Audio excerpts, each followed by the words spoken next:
My dad laughed. Not the kind of nervous chuckle you make when you don't know what to say. This was a full, genuine laugh. Maybe dying will make you interesting, he said, leaning back in his chair like he'd just delivered the punchline of the year. I was lying in a hospital bed in the ICU, tubes in my arms, monitors beeping a warning soundtrack I couldn't escape. Sepsis had taken over faster than the doctors expected. My body was fighting for survival. My own father was entertained. That sentence, those 7 words, burned into my mind. I replayed them over and over until the rage drowned out the fear. So I made a decision. I canceled the credit cards, shut off the power, and let foreclosure take the house they loved more than me. This time, I wasn't going to save them. People always assumed my family was close. We had those perfectly staged Christmas photos, matching sweaters, and smiling faces plastered on holiday cards. But those pictures were just glossy covers, hiding the truth that for years, I was their personal safety net, not their daughter. When I landed my first tech job at 22, it felt like I'd won the lottery. The salary was more than I'd ever imagined earning fresh out of college. I thought it meant I could finally help my parents relax, let them enjoy life after years of working hard. And at first, it felt good paying off their lingering credit card debt, covering a few bills, just this once. But just this once turned into every month. When Dad's truck needed a 3.0 transmission repair, I paid. When Mom decided the kitchen needed a remodel, I signed the check. When my older brother Derek couldn't keep up with his rent after losing yet another job, I covered it even though he spent his weekends drinking in Vegas. It didn't take long for my family to start expecting it. No thank you cards, no offers to pay me back. Just silence until the next emergency arrived. By the time I was 27, I was covering my parents' mortgage, Derek's car insurance, and half the utilities for a house I didn't even live in. If I ever hesitated or asked why, they'd guilt me. We raised you, Harper. Family helps each other. It's just money, you'll make more. I told myself they cared in their own way, that maybe they just didn't know how to express it. But deep down, I knew better. Their love was transactional, and I was the one making all the transactions. The cracks in our relationship widened the year before my ICU stay. I'd started setting small boundaries, saying no to funding Derek's business idea, refusing to pay for Mom's cosmetic surgery. They didn't like that. Dad went cold, Mom complained to relatives about my selfishness, and Derek simply stopped calling unless he needed something. Still, I never imagined they'd abandon me in a hospital bed. When the pneumonia hit, it felt like a bad flu at first. Within days, I could barely breathe. By the time I was rushed to the ER, my oxygen levels were dangerously low. I remember thinking, at least my family will be here soon. But the first text I got wasn't, "We're on our way." It was a photo. Dad, drink in hand, grinning on a Las Vegas golf course. Caption: living my best life. I stared at that photo as the nurse adjusted my oxygen mask, and something inside me began to splinter. I just didn't realize yet that this was the start of the end. The day everything snapped started at 4:12 a.m. A nurse's voice pulled me from a fevered haze. "Harper, your temperature's spiking again. We need to run more labs." Her face was calm, but I caught the quick glance she exchanged with the attending physician. My lungs burned with every shallow breath, and my hands shook under the blanket. They told me later I was already in the early stages of sepsis. I just remember the fear, the kind that makes you want to hear a familiar voice, someone who will tell you you're going to be okay. So I reached for my phone. Dad and Mom lived less than 3 hours away. Derek was even closer. I figured they'd drop everything when they heard. The first call went to Dad. It rang twice before going to voicemail. I tried Mom voicemail. Derek picked up on the 4th ring, his voice groggy. "What's up? It's early. I'm in the ICU," I said, my throat raw. "It's bad, Derek. Can you get Mom and Dad and come here?" A pause.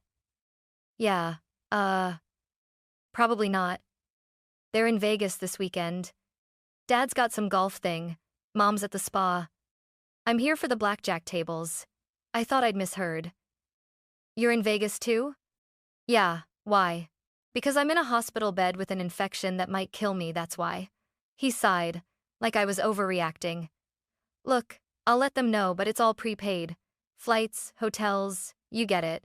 I hung up without another word. Hours later, I got my answer not through a call, but through social media. My father had posted a group shot from the golf course. 3 men in polo shirts, beers in hand, the desert sun blazing behind them. Caption: good times with great friends. Life's too short. Life's too short. I was scrolling through those photos, seething, when my phone buzzed. A text from Dad. Maybe dying will make you interesting? No smiley face, no JK, nothing. Just words cold, deliberate, meant to cut. I stared at the screen, the beeping of the heart monitor syncing with the thud of my pulse. For a moment, I thought I might cry. Instead, I felt something else: clarity. Years of being their safety net, the endless handouts, the guilt trips, all of it aligned into one sharp truth. They didn't see me as a daughter. I was a resource, and I was running out. Lying there, tethered to IV lines, I decided 2 things. 1, I would survive this. 2, when I did, I'd make sure they'd never use me again. The first part was in the doctor's hands. The second was all mine. The next morning, my fever dipped just enough for my head to clear. I lay in that stiff hospital bed, staring at the ceiling tiles, letting Dad's words replay in my mind like a poisoned echo. Maybe dying will make you interesting. They'd chosen a weekend in Vegas over showing up for me. That was bad enough. But mocking me while I was hooked to IVs? That was a line you don't cross. I reached for my phone again, but this time I didn't call them. I opened my banking app. For years, I'd built a safety net they didn't deserve. Automatic transfers to my parents' account for the mortgage. A credit card in their possession for emergencies, which usually meant dinners out and impulsive shopping sprees. Car insurance payments for Derek's truck. Even their internet and utilities were in my name, so they wouldn't have to pass a credit check. I scrolled through the list of recurring payments and started canceling. Mortgage payment? Delete. Car insurance? Terminate coverage. Credit card? Report stolen. The hospital room was silent, except for the steady beep of the heart monitor, and each click felt like reclaiming a piece of myself. When the banking side was clean, I called my financial advisor, Elise. She'd been managing my investments for years. Harper? Oh my God, I heard you were sick. I'm getting better, I said, cutting her off gently. But I need to make some changes. Remove my parents and Derek as beneficiaries on all accounts. Effective immediately. She hesitated. That's a big step. Are you sure? I've never been more sure of anything in my life. Next came my lawyer, Patrick, who'd drawn up my will and given my parents power of attorney back when I thought they'd look out for me. Patrick, I want to revoke the power of attorney and rewrite my will. They're out. All of them. He didn't press for details. Understood. I'll draft the paperwork. By the time I ended that call, I felt lighter. Not physically, my body was still a battlefield, but somewhere deep inside, the weight was shifting. It was almost laughable, how easy it was to dismantle the empire of handouts I'd built for them. A few phone calls, a few keystrokes, and suddenly the well they'd been drinking from was dry. I imagined Derek swiping that credit card at a blackjack table and watching the screen flash declined. I pictured Mom flipping a light switch in their kitchen and finding darkness. I pictured Dad at the golf resort front desk, demanding to charge the room and the clerk shaking their head. It wasn't petty, it was justice. They'd left me alone in the fight for my life. Now, they could learn what it felt like to fend for themselves. And I hadn't even started yet. It didn't take long for the calls to start. The first came that evening, just as I was settling back against the pillows, a cup of lukewarm hospital tea in my hands. Dad's name flashed across the screen. I let it ring out. 2 minutes later, it rang again. This time I answered.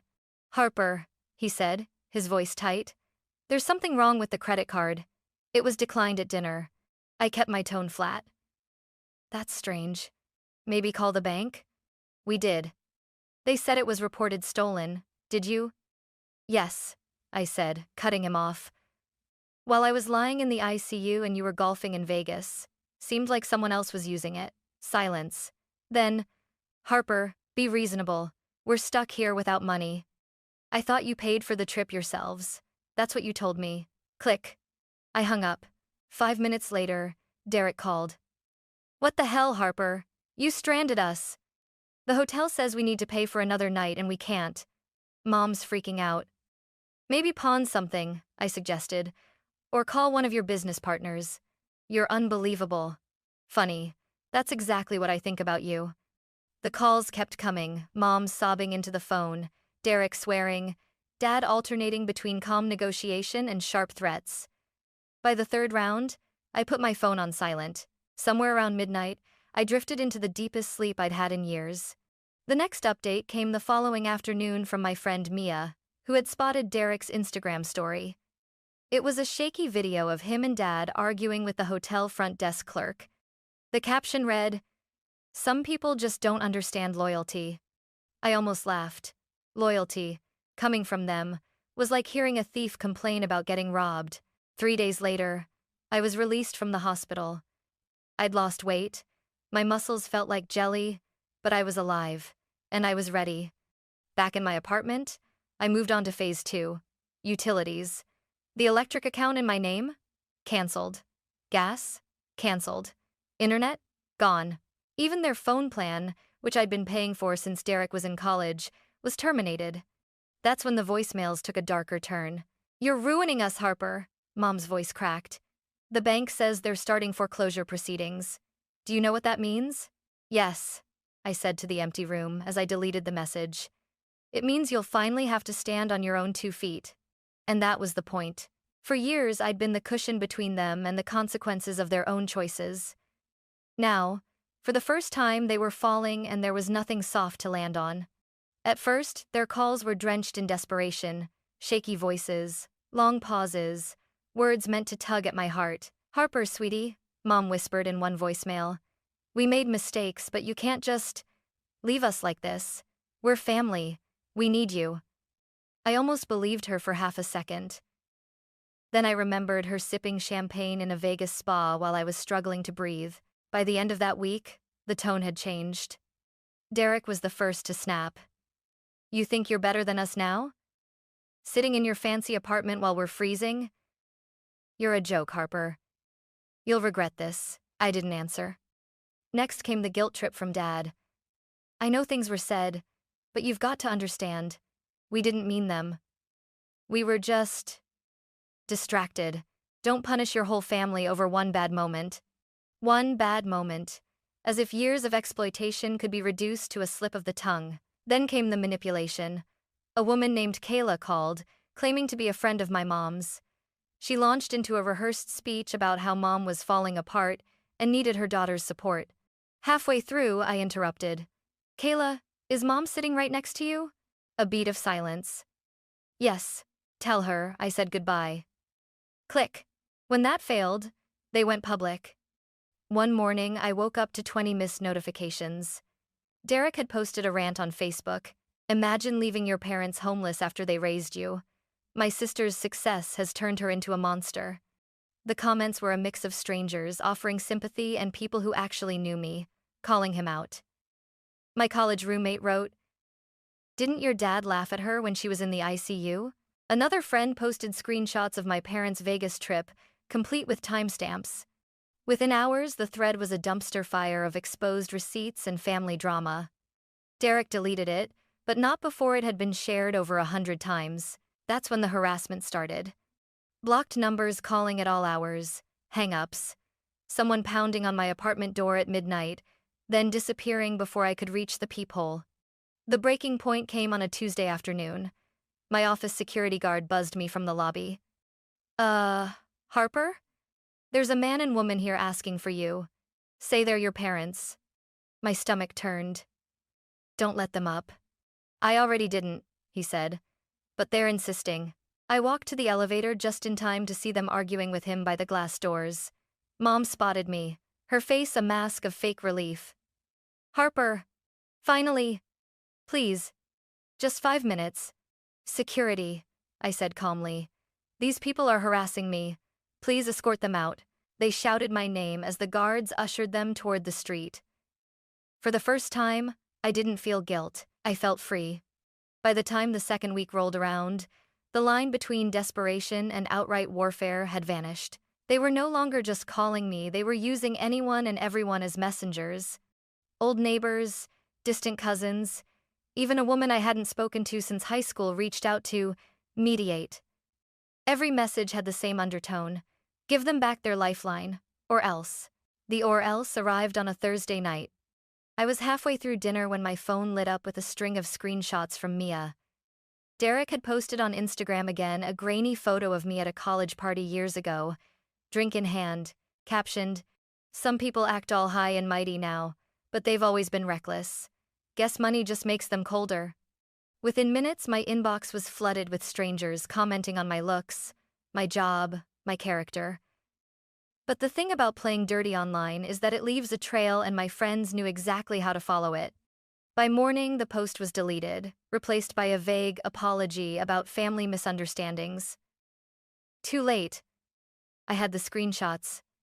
That weekend, I got a knock at my apartment door. Not pounding this time, deliberate, steady knocks. I opened it to find a manila envelope lying on the floor. No one in sight. Inside was a single sheet of paper. Notice of foreclosure. They'd lost the house. Hours later, the calls began again, but this time they were frantic in a different way. "Harper, you have to help us," Dad pleaded in one voicemail. "The bank says we have weeks before they take everything. If you just co-sign another." I didn't even listen to the rest. Then came the most pathetic attempt yet. A mutual acquaintance texted me to say my parents had set up a GoFundMe titled, "Help a Family Betrayed by Their Own." The description painted me as unstable, vindictive, and ungrateful. They made one fatal mistake. They left it public. Within a day, people from my professional network found it. Comments poured in. "This is pure manipulation. I've worked with Harper for years. She's one of the most generous people I know. If you're the parents who abandoned her in the ICU, you should be ashamed." The page vanished less than 48 hours later. By now, I wasn't just angry. I was done. Done with the calls, the lies, the smear campaigns. So I called Patrick, my lawyer. "I want to file for a restraining order," I told him. "Against all three: Dad, Mom, and Derek. Harassment, defamation, attempted interference with employment. You've got a case," he said. "Are you ready for this to go public?" "Yes." The hearing was set for 2 weeks later. They showed up dressed like they were attending a wedding, smiles plastered on their faces as if charm could erase the paper trail. Dad spoke first, painting a picture of a fragile daughter who had misunderstood their intentions. Mom dabbed at fake tears, saying they'd been too poor to travel to my bedside. Derek claimed I had turned cold and was destroying the family over nothing. When it was my turn, I didn't raise my voice. I didn't have to. I slid a thick folder across to the judge. Inside, screenshots of Dad's text. "Maybe dying will make you interesting." Instagram posts from their Vegas trip. The GoFundMe page. Voicemails laced with threats. Security reports from my office detailing the lobby incident. I finished with one sentence. "Your Honor, these people didn't just abandon me when I almost died, they mocked me for it. And when I stopped paying for their lives, they tried to destroy mine." The judge didn't even hesitate.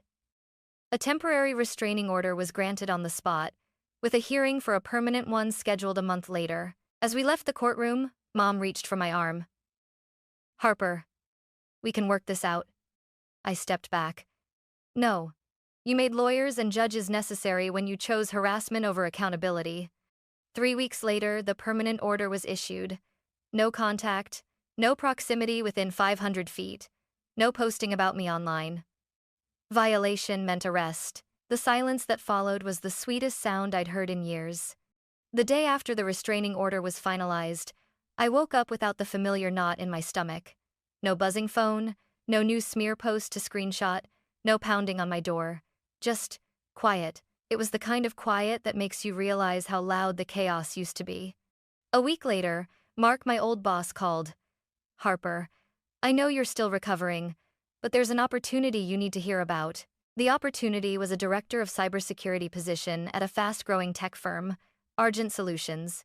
Twice my old salary, stock options, and a budget big enough to actually make the changes I'd always dreamed of implementing. They'd heard about a breach I'd prevented in my previous job and wanted me to build their entire security division from the ground up. I didn't even need to think about it. I accepted. My first day felt like stepping into a parallel universe. Corner office, a team of skilled engineers, and leadership that actually respected me. At lunch, the CEO leaned over and said, "The work you did saved our partners millions. We don't take that lightly." Meanwhile, my family was unraveling. Sebastian, my cousin, one of the few relatives who hadn't turned on me, kept me updated without me even asking.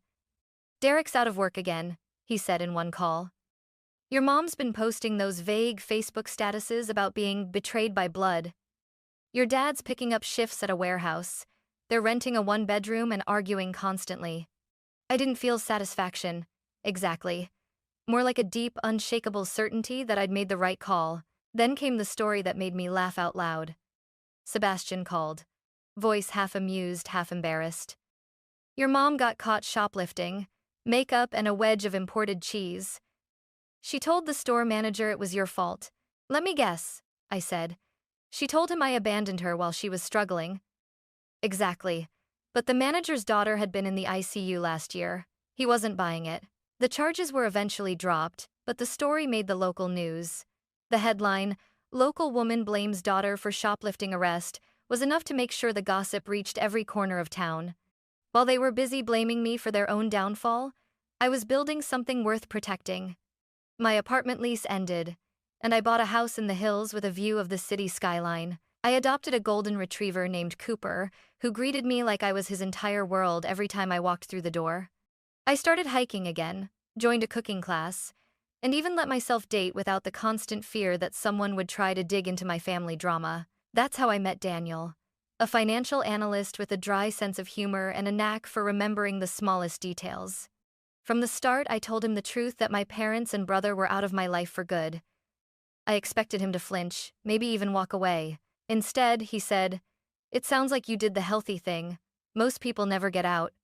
It was strange, letting someone in without the weight of all that baggage on my shoulders. But it was also freeing.